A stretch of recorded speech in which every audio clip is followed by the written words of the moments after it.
Office இது முதல்வர் பிரதமரை அவமதிக்க போடப்பட்ட ஒரு திட்டம் தான். அது புரிந்து கொண்டதனால்தான் முன்னதாகவே சபாநாயகர் நீங்கள் தர வேண்டியதில்லை, உரை விளக்கம் அளிக்க வேண்டாம்ன்ற ஒரு வாதத்தையும் சொல்லியிருக்காரு.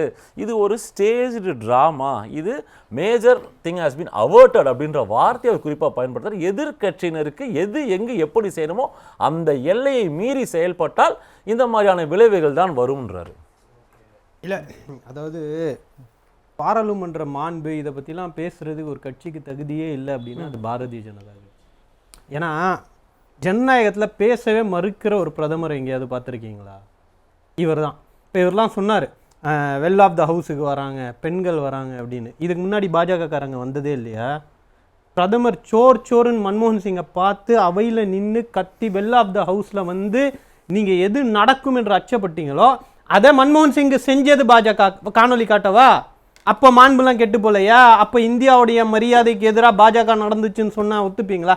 ஜனநாயக நாடு சார். பிரதமரை பேச வைக்கிறதுக்காக மணிப்பூர் விவகாரத்தில் நம்பிக்கையில்லா தீர்மானம் கொண்டு வந்ததுனால தான், இந்த ரக்கஸ் பண்ணதுனால தான் அவர் பேசவே வந்தார். அப்படிப்பட்ட பிரதமரை வச்சுக்கிட்டு மாண்பை பற்றிலாம் வகுப்பெடுக்கிறதுக்கு பாஜகவுக்கு எந்த தகுதியும் கிடையாது. இந்த பர்டிகுலர் பிரச்சனையில் அவர் புக்கை கோட் பண்ணக்கூடாது, ரைட். தேச பாதுகாப்பை பற்றி குடியரசுத் தலைவருடைய உரையில் இருக்கும்போது அதை சார்ந்து ஒரு கேள்வி கேட்பதற்கு எதிர்கட்சி தலைவருக்கு உரிமை இருக்கிறதா இல்லையா? இப்போ நம்ம டிஜிட்டல் இந்தியான்னு சொல்கிறோம், நம்ம வந்து மேக் இன் இந்தியான்னு சொல்கிறோம், இப்போ சென்சார் இந்தியான்னு ஒன்று இருக்குது. அவங்க என்ன விரும்புகிறாங்களோ அந்த படங்களை தான் மக்கள் பார்க்கணும். அவங்க என்ன விரும்புகிறாங்களோ அதை தான் நியூஸில் வரணும். அவங்க என்ன விரும்புகிறாங்களோ அதை தான் எதிர்கட்சி தலைவர்கள் பேசுறாங்க. ஒரு சின்ன ஒரு எக்ஸாம்பிள் சொல்றேன். இதே போன்ற ஒரு நிலைமை முதல்வர் இருக்கை முன்பாக எம்எல்ஏக்கள் வராங்க அப்படின்னா இங்க சபாநாயகர் இது போலதான் விட்டுருப்பாரா இல்ல கடுமையா நடவடிக்கை? முதல் கேள்வி இங்க இருந்து பிரச்சனை எங்க ஆரம்பிக்குதுன்னா, எதிர்கட்சி தலைவர் என்ன பேசணும்ன்றத ஸ்பீக்கர் டிசைட் பண்ண முடியாதுன்றதுதான் பிரச்சனை ஆரம்பிக்குது. என்னுடைய ஒலிபெருக்கி ஆஃப் செய்யப்பட்டது, நான் பேசும்போது லைவ்ல கட் செய்யப்படுகிறதுன்றது எடப்பாடி அவர்களுடைய எதிர்க்கட்சி. இது ரெண்டையும் கம்பேர் பண்ண முடியுமா? இல்ல இத கம்பேர் பண்ண முடியுமான்னு சொல்லுங்க. மைக் கட் செய்யப்படுறதும் மைக் ஆஃப் செய்யப்படுறதும் எதிர்க்கட்சி தலைவர் இதுதான் பேசணும்னு சொல்றதுக்கும் என்ன வித்தியாசம்? பேச விடலன்றாங்க, லைவ்ல கட். இது ரெண்டையும் கம்பேர் பண்றதே முதல்ல அபத்தம்ன்ற. ஒரு எதிர்கட்சி தலைவர் இதுதான் பேசணும்னு சொல்றோமா? நாங்க கட் ஆகுது, டெக்னிக்கல் இஷ்யூ ஆகுது, லைவ் வரல, பதிவாகும் பேச விடுறாங்க, பதிவாகுது. அப்படி ஆகலன்னா நீங்க இந்த விவாதங்களே நடந்திருக்காது. It is being documented. Telecast வரலன்றதுதான் பிரச்சனை எடப்பாடி பழனிசாமியில. இங்க ராகுல் காந்தி இதெல்லாம் பேசக்கூடாதுன்னு சொல்றது, இப்ப எதிர்கட்சி தலைவர் ஜனநாயகத்துல அவருக்கு உரிமையே கிடையாதா? கேள்வி எழுப்பக்கூடாதா? நீங்க தேச பாதுகாப்புல நீங்க சரி ராகுல் காந்தி அவர்கள் சொல்றது ஆதாரம் இல்லைன்னா அதுக்கு பதில் சொல்லிட்டு போங்க சார். அவை குறிப்புல ஏறட்டும். கேள்வியே கேட்க கூடாதுன்னா இது என்ன மன்னராட்சியா நடந்துகிட்டு இருக்கு? அப்புறம் நீங்க ஜனநாயகத்தை பத்தி எல்லாம் இங்க வகுப்பு எடுத்துட்டு இருக்கீங்க. எந்த அளவு கேவலமா போச்சுன்னா, நேற்று தேசிய ஊடகத்துல பெண் எம்பிகளை டிடிபி உடைய செய்தி தொடர்பாளர் கொச்சப்படுத்துறார். தாக்கிடுவாங்களா அப்படி பிரதமரை? 4 பெண்களை ஏன் கொச்சப்படுத்துறீங்க? பல்ல வச்சு கடிக்க முடியுமா சார்? கஷ்டப்பட்டு பெண்கள் இப்பதான் அரசியல்ல முன்னேறிக்கிட்டு இருக்காங்க. உங்களுடைய கூட்டணி கட்சி தலைவர் பிரதமரை தாக்குவதற்காக பல்லை வைத்து கடிப்பதற்கான வாய்ப்புகள் இருக்கு, அதுக்கெல்லாம் பிளான் போட்டாங்கன்னு சொல்ற அளவுக்கு இது பிஜேபியோட ஒரு ஈகோ சிஸ்டம் சார். ஒரு டூல் கிட். ஒரு கேள்வி கேட்டா அதுக்கு பதில் இருக்காது. இருங்க நான் சொல்றேன் சார், கொஞ்சம் டீசன்சி மெயின்டைன் பண்ணுங்க. நீங்களும் பாராளுமன்றத்துல பண்ற மாதிரியே மோடி பண்ற மாதிரி ஓம் பிர்லா பண்ற மாதிரி பண்ணாதீங்க. உங்க நேரம் அதான் அதை அவர்கிட்ட சொல்லுங்க பரத், என்கிட்ட சொல்லாதீங்க. ஏன்னா தொடரலாம் சொல்றேன். அதுல என்ன நடக்குதுன்னா, ஏதாவது ஒரு முக்கியமான பிரச்சனையை எழுப்புனா அந்த பிரச்சனையை திசை திருப்புறதுக்கு டைம் எடுத்துப்பாங்க. 1 நாள் 2 நாள் எடுத்துட்டு அந்த 2 நாளுக்குள்ளே இல்லாத பிரச்சனையை கிளப்புவாங்க. அவர் டிட்டுவை பற்றி பேசினாரு, அதை கிளப்பி விடுறது, இல்லாத விஷயங்களை கிளப்பி விட்டு அதை எப்படி செய்யலாம், இப்படி தாக்கப்படுறதுக்கான யுக்தி அப்படின்னு எல்லாரும் அதை பற்றி பேசுறது. இங்கே பிரச்சனை திரும்ப இன்னைக்கு உங்களுக்கு திராணி இருந்தால் 56 இன்ச்சு மார்புன்னீங்கல்ல, நாங்கள் சைனா விவகாரத்தில் எந்த அச்சமும் இல்லை, ஆர்மி ஜெனரல் கேட்ட நேரத்தில் உடனடியாக திருப்பி தாக்குங்கன்ற உத்தரவை நான் கொடுத்தேன் என்று பிரதமர் சொல்லுவதற்கு அவருக்கு என்ன தயக்கம்? அதுக்கு நான் பதில் சொல்ல மாட்டேன் சார். இவங்க அர்த்தம் சொல்றாங்க தேசிய பாதுகாப்பை பற்றி. ஆர்மி ஜெனரல் ராணுவ தளபதிக்கு தெரியாதா எது எழுதணும் எது எழுதக்கூடாதுன்னு? அப்ப இவங்களுடைய அரசியல் எதுல பாதிக்கப்படும்? எந்த செய்தி வெளியே வரணும் எந்த செய்தி வெளியே வரக்கூடாதுன்னா நீங்க ஒரு ஆர்மி ஜெனரலே நம்ப தயாரா இல்லையா நீங்க? ராணுவம் எதுக்கு எடுத்தாலும் கிசானு ஜவான்னு சொல்லிட்டு இருக்கீங்க. அந்த ஜவான், அந்த ராணுவத்துடைய தளபதி ஒரு சார்ஜ் வைக்கிறாரு, ஒரு புக் எழுதியிருக்காரு. அந்த புக்ல இருந்து கோட் பண்ணக்கூடாது, அந்த புக் வெளிவரக்கூடாது அப்படின்னு சொல்றது எப்படி புரிஞ்சுக்கிறது? அப்ப இங்க தேச பாதுகாப்பை கடந்து பாஜக பாதுகாப்பு, மோடி பாதுகாப்பு, மோடியுடைய பிம்பத்துடைய பாதுகாப்பு தான் இவர்களுக்கு முக்கியமா இருக்கு. அதனாலதான் தேச பாதுகாப்பு சம்பந்தமான விவகாரம் இருந்தாலும் அதுக்கு பதில் சொல்ல மாட்டோம். மேம்போக்கா சாக்க சொல்லிட்டு சொல்றாரு. ஒரு வாட்டியும் பிரச்சனையோட வரீங்கன்னா ஒரு வாட்டியும் பிரதமர் பேச மறுக்கிறார், நேரடியான பதில்களை தர மறுக்கிறார். அவரை பேச வைப்பதற்காக இந்த போராட்டங்கள் ஜனநாயக தேவைப்படுகின்றன. முதல் கேள்விக்கு பதில் வரல. நீங்க ஸ்டார்ம் ஆஃப் தி ஹவுஸ்ல இந்த மாதிரி வெளியில போய் நின்னால், ஒருவேளை சட்டசபையிலும் இது நடந்தால் என்ன நடவடிக்கை இங்க எடுக்கப்படும்? அந்த சிச்சுவேஷன் ஏன் வருது சார்? ராகுல் காந்தியை பேச விடாதனால தானே வருது. நீங்க you are not going to the source of the problem. ஜனநாயக ரீதியாக பேச விட மாட்டேன், அந்த பேசுறதுக்காக உரிமை தேடி நீ வெள்ளுக்குள்ள வந்தா நடவடிக்கை எடுப்பேன் அப்படின்னா நான் அதுதான் சொல்றேன். பாஜக பண்ண வீடியோ நான் காட்டுறேன். மன்மோகன் சிங் எப்படி ஹேக்கல் பண்றாங்க, ஒரு ஸ்டேட்ஸ்மேனா அவர் நின்னு எப்படி பதில் சொல்றாருன்றது பாருங்க. ரொம்ப சுருக்கமா நேரம் இல்ல. நான் இவர சங்கிட்டோம். ராகுல் காந்தியை வந்து எது பேசணும் எது பேச வேணாம்லாம் யாரும் சொல்லல. அவர் இஷ்டத்துக்கு பேசலாம், ஏன்னா அவர்கிட்ட எந்த சப்ஸ்டன்ஸும் கிடையாது, ஆளுதான் எல்லாருக்கும் தெரியும். ஆனா சபைக்கு சம்பந்தமில்லாத வெளிவராத ஒரு புத்தகத்துல அதுலயும் வந்து ஒரே ஒரு வரி அது உண்மையா இல்லையான்னு ராணுவத்துல ஏற்கனவே ரிவ்யூ கமிட்டில இருக்கிற ஒரு புத்தகத்தை பத்தி பேசும்பொழுது ராகுல் காந்தி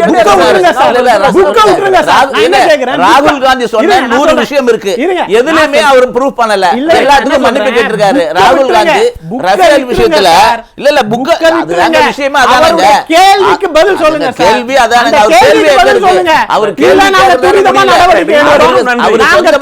நடவடிக்கை எடுத்தோம். நாங்க சைனா புக்ல சொல்றது போய் அப்படி சொல்றதுக்கு 100% ராணுவத்திற்கு முழு உத்தரவாதம், முழு அதிகாரம் கொடுத்திருக்கோம், முடிவு எடுக்கலாம் சொல்லி அத மோடி சொன்னா முடிஞ்சிருச்சு சார். ஒரே விஷயம், ஒரு அமைச்சர் காங்கிரஸ்ல இருந்து பிஜேபிக்கு வந்த அமைச்சரை பார்த்து நேருக்கு நேரு துரோகி என்னென்னவோ வந்து வசை போடுறாரு ஒரு ராகுல் காந்தி. நான் உதாரணத்துக்கு தமிழ்நாட்டை சொல்கிறேன்.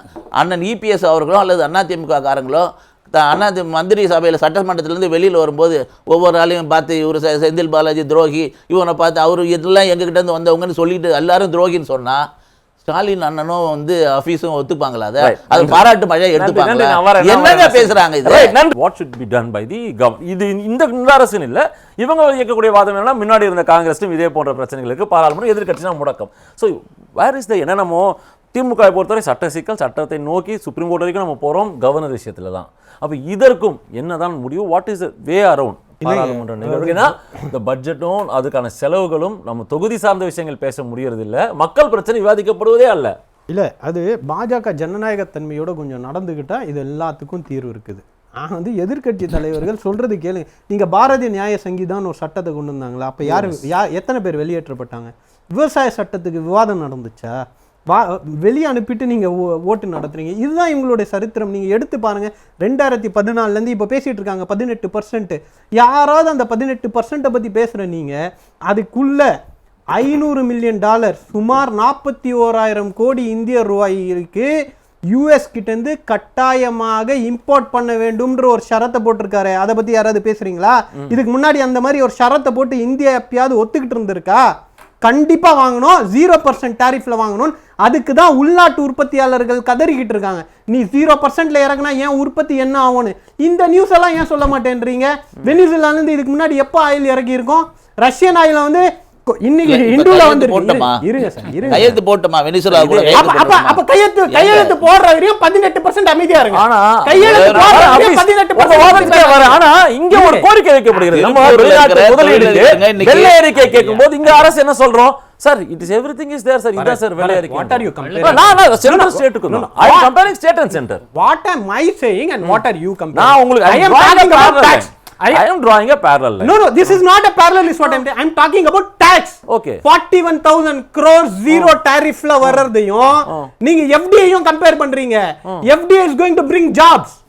This is going to steal jobs. Both are not same. Okay. 41,000 கோடி முதலீடு வரவில்லை ஐயா. திருப்பூர்ல இங்க இருக்கிற- வாங்கி இங்க கேள்வியா வைக்கிறாங்க அவங்க. இல்ல பரத், அவங்க 41,000 கோடி ஒரு வருஷத்துக்கு 45 கட்டாயமா லட்சம் என்னுடைய கோடிங்க. பொருளை வாங்கணும்ன்றான். Right. அது ரெண்டும் ஒண்ணு கிடையாது. FDI வருது வரலன்றது Right. totally different. நீங்க- It's not parallel. You are comparing apple and Right. oranges. Right. There are lot to rebut. Okay. இத்தனை மாதிரி விஷயங்கள் வந்து இவங்க திசை திருப்பிட்டு, ஏன்னா கேள்விகளுக்கு நேரடியாக பதில் சொல்றதே Right. கிடையாது. ஒண்ணு ஏழை தாயின் மகன் நான் இன்னைக்கு கேட்கிறேன், பெண்கள் வந்து உங்ககிட்ட கேக்குறாங்க, பெண் எம்பிகள் கேக்குறாங்க, அவங்கள கொச்சப்படுத்துறீங்களா சார், கடிச்சிருவாங்கன்னு சொல்றீங்களா Right. I get sir, it. அவங்களால உங்களுக்கு அச்சுறுத்தல்ன்றீங்களா சார், இதெல்லாம் என்ன சார் நியாயம்? நான் இதுதான் நீங்க பதில். இந்த நாட்டுடைய டால்பின் பெண்கள் மீது கிட்ட நான் டால்பின் வைத்திருக்கக்கூடிய சீதன்ட்ட பதில் நம்பிக்கையா? எதிர்பார்க்கறது சுருக்கம். அதாவதுங்க இவங்க ராகுல் காந்தி 50% டாரிஃபை உயர்த்திட்டாரு, இவர் ஒண்ணுமே பேசல, இவர் பேசவே மாட்டாரு பிரதமர், அப்படியே ட்ரம்ப் சொல்றதெல்லாம் கேட்கிறாருன்னு.